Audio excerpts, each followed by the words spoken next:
we see people get shot all the time, man. For getting a little bit too fidgety, for reaching for something, for acting aggressive, for squaring up on cops and stuff like that. He could have died.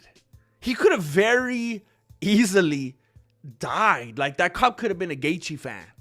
That cop could have been a Michael Chandler fan. And just had like a general distaste, for someone like Poirier. And it could have so easily went that way. What if that cop would have been like some rookie cop? Scared. He's like, it's my last day on the job. I'm getting too old for this, And he's like, I ain't gonna go out like this. I ain't gonna go out by a bridesmaid. Now, if it was Khabib Nurmagomedov, I'll take my chances. If I get choked out and I am murdered on my last day of the job by Khabib Nurmagomedov, I'll take that headline. Hey, I might even take it from Charles Oliveira. Okay? Ilya? I think we know now that was a little too early, a little too soon. A lot of asterisks, Well, we'll talk about that later. But Poirier? He's like, I ain't gonna be killed on my last day on the job by a bridesmaid? No. Did this dude ever? He never held the BMF, right? He lost the BMF fight. I don't think he ever had it. And he never, gosh, I'm gonna look like such a casual right now. He never had an interim, did he? Did he have an interim? I'm trying to imagine, when would he have even got that?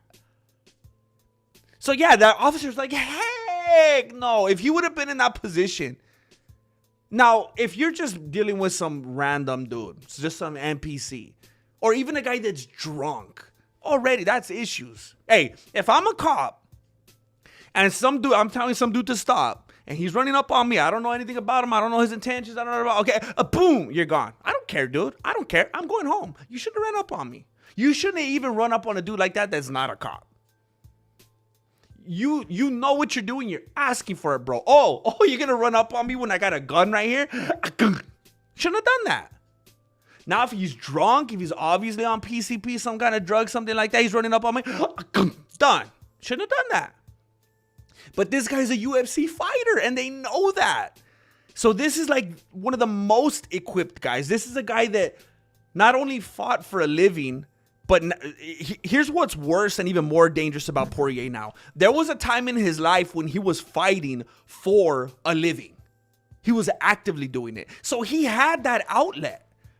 So he could be in a situation like this at the airport, and he maybe wants to fight somebody, but he's like, yeah, I'm going to fight, Beneil Dariush in like 2 months. I'll wait. I'm going to fight Gaethje again in a few months. I'll wait. But now he's not fighting anymore. He couldn't even fight if he wanted to. I don't know if any promotion would even pick him up because of all the steroids in his system now. So now it's almost like if he's putting himself into these precarious positions, whether intentionally, subconsciously, I don't even know. I don't know if he has control over it. Maybe there's something within him that knows you got to get yourself into these situations where maybe, if you're lucky, maybe you'll get to fight. Maybe you'll get to keep pulling on your shorts. Maybe you get to keep showing off your thigh tan. Maybe you get to get silly and jump the ghillie, because you never did it in a UFC fight. It was all lip service. Silly jumped the ghillie. He should have made it into a hip-hop song like Tyrone Woodley, because we never saw it. All we did was hear about it. That would have been funny, actually, if he would have finally jumped the ghillie, got silly with the cop. That would have been funny. Right as he was dying. That would have... It's funny to joke about it because it didn't happen. That's what you got to understand.